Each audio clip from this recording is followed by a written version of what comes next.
To our friends on Instagram, and morning to our friends on Facebook. Tanjj here, leadership and mindset specialist for real estate professionals and property leaders. Welcome to Mindset Mastery Monday. It is Monday the 8th of October, and I got to tell you, it is great to be on home turf. Good morning, Lloyd. Welcome. Lovely to have your company. Happy Monday. Can you believe it's October? What is going on? This year is just flying. So today's Mindset Mastery Monday is back in the office, which is great. I've been traveling and working in Bali and then traveling with my family in Outback WA. So yeah, good to be back on home turf. And I just wanted to also just say thank you to those of you who've been writing in with your Mindset Mastery questions. Today's session is really to answer those questions of people that have been sharing their fears and nerves around speaking in public. Now, if you're in real estate and you've been avoiding shooting market update videos or property videos, even though all the training that you go to tells you how important it is. Good morning. Scary stuff. Where has the year gone? I know, Lloyd. Where has the year gone? It's just flown by. I just remember sitting on the beach New Year's Eve with family, so I don't know what's happening. But anyway, we'll be present today, and that's the tip. You know, if life feels like it's moving fast, we just need to stay present in the moment, and that'll help us experience the juices of life that it has to offer right here, right now. So speaking of right here, right now, today's intention is to give you some tips and tools and strategies to navigate the nerves of speaking in public. I was saying before, I was saying hi to Lloyd, that if you're in real estate and you've been avoiding shooting market updates or property videos, despite all the training that you're going to saying you've got to be on video, if you hide in sales meetings, even though you know you have great things to say, good morning, Mickey. Good morning, Joanne. Happy Monday. If you at just the thought of public speaking break out in a rash and are full of fear, yet you know, and here's the reason I'm doing this, you've got great stuff to share. You've got knowledge and wisdom and content to contribute to people, yet sometimes our fear of being seen gets in the way. So, morning, Kate.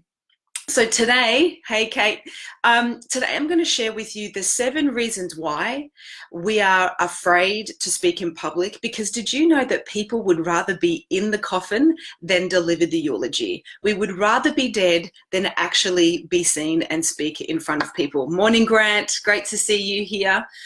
So what are the 7 reasons why we are afraid to speak in public? And then I'm going to give you 10 tips.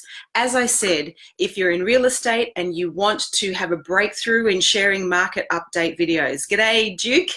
If you want to stop hiding in your sales meetings, if you've been asked to speak at maybe your franchise conference or convention and you said no, then this one is for you. And if you've ever had a desire of speaking in public, sharing your knowledge and wisdom, maybe speaking at ARIC, and you wouldn't even put your hand up, then I hope you get some great value out of this. Let's begin by actually looking at the 7 reasons why we avoid speaking in public.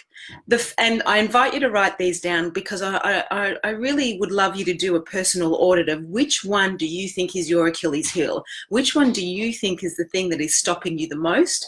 And then when I share the 10 tips to navigate nerves and turn your fear into fuel, you can then look at, well, which one could I apply to really get a breakthrough and make a difference? So number 1, it's the fear of being judged. The number 1 reason why we don't speak in public is we are afraid of what people will think of us. It is a scary thing to stand there and speak in front of people, and we are petrified of people casting judgment in us. And do you want to know why we're so petrified of that? Because we judge. The reason we're afraid of people judging us is because we judge others. Take a look. You know, even you'll be judging me. You'll be judging if what I'm wearing is working for me, if this is going to be of value, if this is worth your time. We judge all the time. I caught myself the other day in the supermarket feeling proud of having a trolley full of healthy groceries, and then looking at somebody else's trolley and seeing all this junk food, and there she was, there was my ego fully judging what this other person was choosing to eat. Like, that's just disgusting. That's their choice. If it makes them happy, good on them. So you and I, we judge each other. So that's the number one reason we don't want to speak in public, because we are, pardon the expression, we're shit scared of being judged. Number one.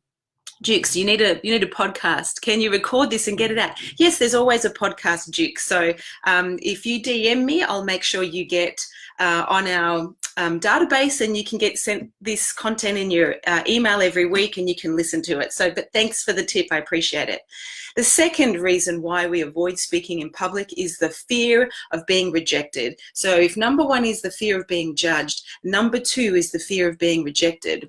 If Maslow's hierarchy of needs, the third psychological need is connection and love, or togetherness and love, belonging and love, we don't want to be in a situation where people are going to not like us.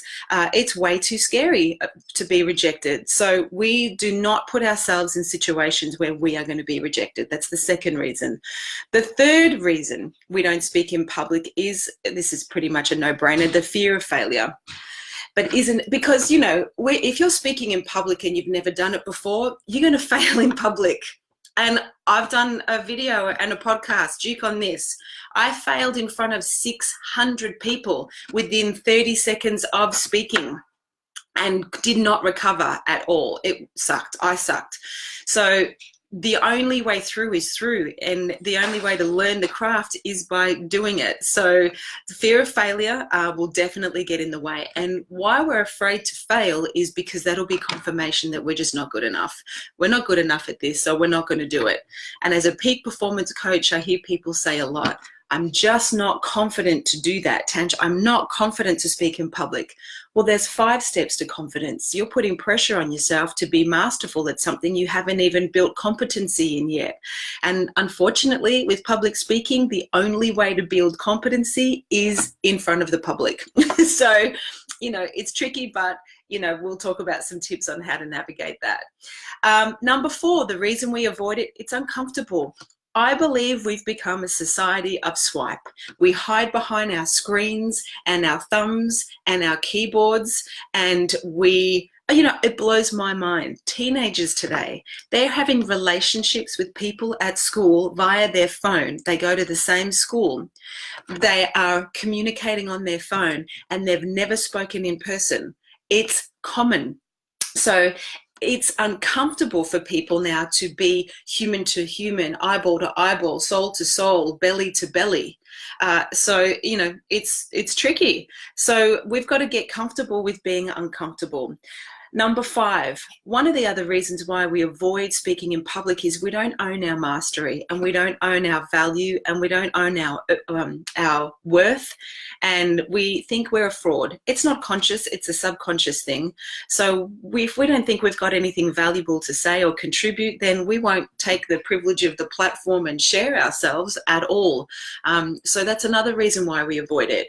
Number 6, it could be something situational, meaning maybe you're comfortable speaking in your sales meeting, but if your state manager said, oh, you know, Duke, I'd love you to come and speak at our quarterly state, you know, sales meeting, the situation of more people could elicit fear and concern. So, or perhaps there's someone significant that's going to be there, or the CEO, or someone you admire, or even someone you've had a falling out with.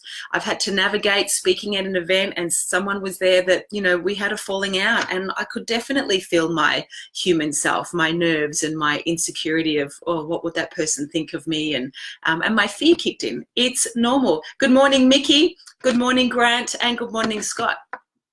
So situational, it could be the size of the audience or the people that are there, or one particular person. And number 7, one of the other reasons why we could avoid speaking in public is maybe, you know, maybe as a kid, the teacher asked a question, you knew the answer, you put your hand up, and you thought you had it rocking, you thought you had the right answer, and you got it wrong, and then the kids laughed at you. And what would you decide in that situation? Let me know. What would you decide?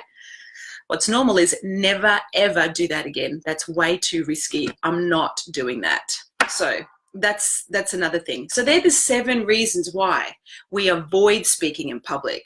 And I think it's a shame because, especially in real estate, if you're in sales, you need to go out there and speak to people you don't know, whether it's on the phone, whether it's on the street, whether it's at OFIs, you know, whatever it is, there's an opportunity to connect and contribute. But they're the reasons that get in the way. So how can we navigate our nerves of public speaking and really turn our fear into fuel? Here are 10 tips. Here are 10 things that I do. I'm very comfortable speaking in public. I'm still a perfectly imperfect, consistent work in progress. It's one of my tips. You know, don't try to be perfect and get it right. Raw and real is way more attractive than polished and perfect, I think, anyway. G'day, Wade, valuing childhood joint. How nice. So here are 10 tips to turn your fear into fuel and really navigate the nerves of public speaking. Number 1, your definition of nerves. If you're nervous public speaking, and I know many of you are that are watching because you wrote to me when I posted this was the topic, then your definition of nerves is it's a bad thing. If your definition of nerves is this is a bad thing, you're going to avoid doing it. So definition is decisive. Define your nerves as you really care. The reason you're nervous is you want to be a contribution. You want to actually add value to people's lives. So the nerves just are your care factor. It's the indicator of how much you care about the audience or the people that you're speaking with. Number 2, this one's critical. Take the focus off self and serve. Most people are petrified and paralyzed at the thought of public speaking because their whole focus and awareness is on themselves, that they're being seen, that they're being judged, that people are going to question their credibility, whether what they have to say is worthwhile or valuable. So all of that pressure is going to put you like a deer in headlights. If you can park all of that and stand centered in, I am here to serve, I am here for you, I'm here to contribute something, you'll definitely feel a shift in your energy. It takes practice, but that is a big, big lesson. Number 3, as you're standing there, make sure you have an intention. It's amazing to me, you know, I speak a little bit around the country, and the first question I ask when I get a call to speak at a conference or a real estate event is, what's the intention? What is the desired outcome of the conference or this session or this hour? Because as Stephen R. Covey, the author of The 7 Habits of Highly Effective People, wrote, habit number 2, begin with the end in mind. If we aren't clear about why it's worthwhile us all coming together and talking about something, then we're likely to fluff on about stuff that doesn't matter. So set an intention and make sure everything that you speak about is reverse engineered to fulfill on that intention. Number 4, if you are going to go out there and speak, as you're speaking, tell them what you're going to tell them, then tell them what you're there to tell them, and then at the end tell them what you told them. So the brain will actually receive, oh, this is what you're going to tell me, and here is how it fulfills on the intention. Then now you're telling me what I came here to listen to, and then third, you're revising and summarizing what you've already told me. So that's 3 great anchors in the brain where I can really get the impression that you've just added a lot of value to me. So tell them what you're going to tell them, then tell them what you're there to tell them, and then tell them what you told them. That's a great tip. Tip number 4. Tip number 5. This one's much easier said than done. Be willing to be seen. Be willing to be vulnerable. It's actually sexy. It's such a beautiful trait. And how can you do that? Because it's a nice idea. Well, have a core belief that people actually want you to win. See, most people are afraid to speak in public because it's that concern of being energetically attacked. If you just go out there with, they actually want you to win. They know that speaking in public is the #1 feared thing on the planet. As I said earlier, people would rather be in the coffin than deliver the eulogy. So g'day, Steve. G'day, Kim and Priscilla. So just have a belief that people want you to win, and that'll just make you a little bit more comfortable. And really, people want real and raw, as I said. They don't want polished and perfect. So be willing to be seen. The only way through is through. Number 6, know your stuff and serve it simply. Don't make it complex. Don't make it overcomplicated. That's just the ego trying to look important and impress people. Just own and embody your mastery, and then serve it simply. Now, depending on how much time you've got to communicate or share, whether it's a market video update, or market update video, or a property on video, or speaking at a sales meeting or estate meeting, or at ARIC or anywhere else, you know, depending on the time you have one key message or 3 key points. You know, I'm a bit of an oversharer. One of the things I have to manage as a speaker is not giving too much, because I want to add so much value, but that can also just bombard people. It's too much content for them to digest. So that's something that I've had to learn, to pull back and make some space for integration and assimilation and some discussion. As you are speaking, particularly to an audience, serve up content for the left and the right brain. So that's making sure you provide the logistical, analytical data in sort of side of things, and then pepper it with some stories. If you're only talking, you know, data and logistics and analytical left brain stuff, you're going to lose the creative right brain, visual, picture, video, montage people in the room. And likewise, if you're just all kumbaya stories and color and movement, you're going to lose the people that just want the practical magic. So pepper the content with some data and facts and some beautiful real stories that you can share. Okay, 8. You got to get comfortable with being uncomfortable. Again, it's like vulnerability. You know, hey, Amber, as you're heading to school, you got to get comfortable with being uncomfortable. And this, you know, I think that this is a great quality just for being human. I think we spend too much time trying to be perfect, trying to fit in, trying to have everyone like us, and then our unique qualities and gifts lay dormant, and we don't get to really be of service to others because we're playing it safe. You know, these Mindset Mastery Monday videos are live. Have I prepared? Yes. So I've got, and you may see my eyes, I've got a whiteboard here with tips, but I'm not pre-recording this to make sure it's perfect for you to digest, and that you like and accept me, and that I've impressed you by being all polished. No, actually, I just want it to be real. Sometimes I'll go off tangents and I'll do my best to bring it back, but my whole intention is to give you content every week that's going to be of service. So, you know, yeah, don't worry about being perfect. You know, like, just get comfortable with being uncomfortable. Number 9, here's a great tip. As I said, especially if you're avoiding shooting videos, speaking up, speaking out, practice speaking by videoing yourself on your laptop or your phone, but do it with the sound off. And then watch yourself, because physiology communicates way more than dialogue. So do that. And then the second time around, video yourself and capture the sound, but don't worry about the video itself. So turn the laptop around or just face the phone down, and then listen to how you sound. And you'll see things differently.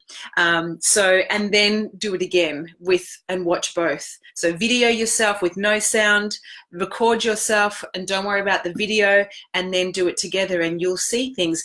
A little tip on this, I heard a speaker recently that showed an incredible video of herself in her early days of speaking, and speak about vulnerability. She was awesome. And she showed a video of her speaking in public, and she was kind of massaging the inside of her crutch every time she spoke. And it was an interesting, you know, movement. She realized it was a self-soothing thing that she was doing, but she was doing it in front of the room. So there she is speaking about something to an office of people, but she's fully massaging the inside of her crotch, and she had no idea she was doing that. So that's the beauty of actually you know, videoing yourself and seeing what shows up. And then number 10, my tip is courage. Oops. courage is contagious. So courage is contagious. That's my daughter ringing. See, talk about real and raw. That was my daughter ringing. Amber, I know you're watching this, darling. I'm shooting a live video. I can't answer your call and do this live video at the same time. So please don't ring, darling. She's still ringing. That's perfect, right? Perfectly imperfect. So courage is contagious. People love it when you are just being real and raw and yourself. So 7 reasons why we avoid public speaking: the fear of being judged, the fear of being rejected, the fear of failure. It's uncomfortable. We don't own our mastery or our value. Something situational. We're afraid of the size of the audience. We're afraid of a particular person, or we value a person that's in there, so we're avoiding, being seen. Or something's happened in the past and we want to avoid the pain of that again. And 10 tips: define your nerves as a good thing. You care. That's why you're nervous. It's great. Take the focus off self and serve others. Be over there for them. It's all for them. Set the intention. What is it that you are there to fulfill? Tell them why you're there. Tell them what you're there to contribute. And just continue to set your intention and be of service. Be willing to be seen. Be willing to be vulnerable. Know your stuff and serve it simply. Provide content for the left and the right brain. Get comfortable with being uncomfortable. Practice videoing yourself with no sound, and then practice videoing yourself just listening to the audio. And then remember, courage is contagious. I had a client who was afraid of doing property videos, and I encouraged him to, on a Thursday night, to walk through the properties that he was going to be showcasing on a Saturday. He was a bit fearful in the beginning, and he's unstoppable now, and he actually looks forward to doing it. Consider that people really want the true essence of you, and our fear of being judged is what gets in the way. If you're going to be successful in real estate, pardon me, if you're going to be successful in life, we've got to give up the concern of what people think of us. We really do. And just be courageous and bold and get out there and share your thing. So I'm keen to hear from you. Which of the 7 reasons why you don't speak in public is there for you? Which one was it?